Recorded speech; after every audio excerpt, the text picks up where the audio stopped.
Futurism is the view that the events of what the Bible calls the last days, or as some call it, the end times, are all in our future. And if you want to be called a Christian and don't want to be thought of as a heretic or a false prophet, it is essential you adhere to the futurist eschatology.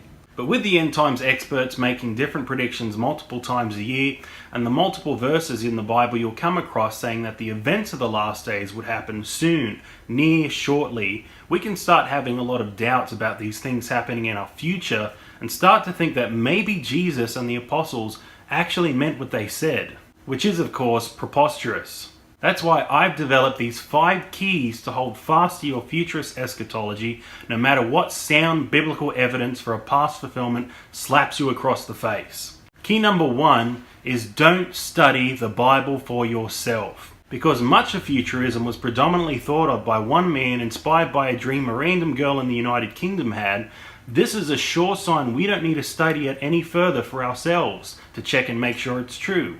Besides, everyone knows studying scripture for yourselves is how cults are started. There would be far less cults in the world if more people would just listen to whatever someone else tells them rather than trying to study for themselves.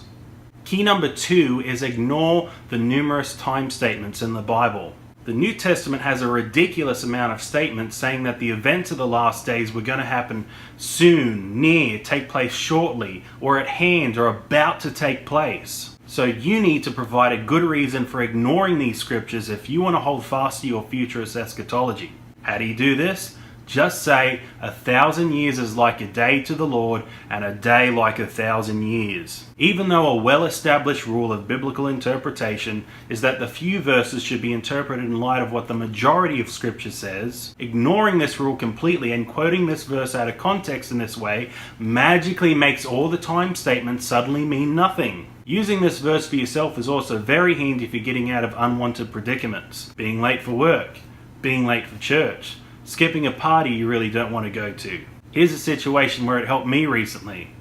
Hey honey, can you change the baby's diaper? I'm trying to clean the kitchen. I will soon, honey. Hey, have you changed the baby's diaper yet? Not yet. Can you do it now? I'm about to. Honey, have you changed the baby's diaper? The time is near. Honey, why didn't you change the baby's diaper? You said over and over again you were going to do it soon. 1,000 years is like a day to me, and a day like 1,000 years. What? Why don't you just communicate clearly and say what you mean? My ways are higher than yours. Does this make one sound manipulative, dishonest, confusing, and untrustworthy? Doesn't matter. It's what Jesus does. So by you making confusing statements to manipulate people and play with their minds, you're actually being like Jesus. Number 3 is ignore audience relevance. When Paul, Peter, or John say at the beginning of their letters things like, to the church of Ephesus, or to the church of Corinth, thinking that they're actually writing to those Christians back then can be dangerous to holding on to your futurist eschatology. Because the New Testament authors specifically say that the Christians back then were eagerly waiting and would see the coming of the Lord. They would not all die before the resurrection happened. So when we read these letters, it is essential we realize that Paul, Peter, and John are mistaken and are actually talking to you and I. How do we know this? This is how we should read all letters. Whenever you hold a letter in your hand, it automatically becomes addressed to you, no matter who the letter says it's addressed to. Aw, my grandma wrote me a letter. Let me see that. She's writing to me. Sometimes if I'm lonely, I'll steal other people's letters because I know when I start reading the letter, it automatically becomes addressed to me. Then I'll feel more loved because of all the people that write me letters. I found I get a lot more birthday cards than I used to. I also found I have a lot more birthdays than I remember. The extra birthday money is really nice though. This is why when the New Testament authors say things like, you who are eagerly waiting for the Lord's return in 1 Corinthians 1:7, and those of us who are alive and remain at the resurrection in 1 Thessalonians 4:17, and we will not all sleep in 1 Corinthians 15:51, I know they're actually speaking to me here and now, even though the authors specifically say in their letters that they're writing to the Christians in the first century.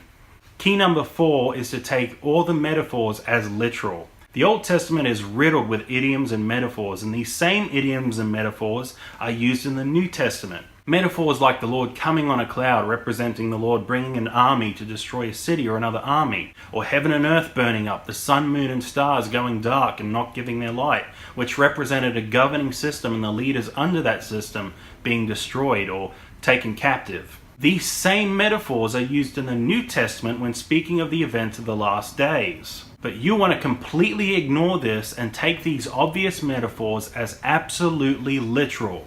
Otherwise, there'd be strong evidence that these last days events are speaking of the Roman army coming and destroying Jerusalem, the temple system, and all the rulers under that system in AD 70. It doesn't make sense that the last days are speaking of the last days of the temple in the Old Covenant system, because it specifically says in Genesis 8:21 that God would never again curse the ground and destroy all living things. And in Ecclesiastes 1:4 it says that the earth will remain forever. So that definitely means there has to be a day when Jesus destroys the whole planet. So instead of checking what these words and terms describing the last days events mean in the Old Testament, take them all as literal.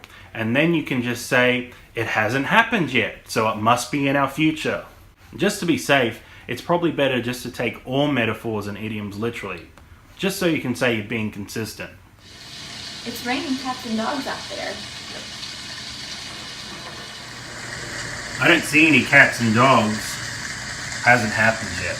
Maybe in 2,000 years. Using this approach means now when someone suggests that the last days ended in the 1st century, you can shoot down their rational conclusion by just telling them all the things that haven't happened according to how you've poorly interpreted scripture to say they would happen. Key number 5 is to appeal to the creeds and the early church fathers' writings. When anyone even hints at suggesting that Jesus did what he plainly and repeatedly said he would do and returned soon from when the New Testament was written, shoot them down by appealing to the creeds and early church fathers. Even though the popular views of the Western Christian Church disagree with much of what the creeds and early church fathers say, because we do agree with the parts of the creeds that say there's still a future physical resurrection and physical return of Jesus, that makes that part of the creeds absolutely true. And if that part of the creeds is absolutely true, then anyone who disagrees is definitely a heretic and a false prophet for disagreeing with the creeds. Besides, everyone knows that as time has gone by, mankind has gotten less knowledgeable, not more knowledgeable. Think of things like medicine and technology. We've only gone backwards with these things, not forwards. Man, I wish we had the technology they had 2,000 years ago. They knew so much more back then. Hey Siri, can you find me a good restaurant nearby? Okay, Master Bruce. Here's what I found. And since we know we are far less knowledgeable in technology, education, linguistics, mechanical engineering, rocket science, medicine, and everything else, we can definitely be sure we know far less about biblical interpretation than the early church fathers did, not more.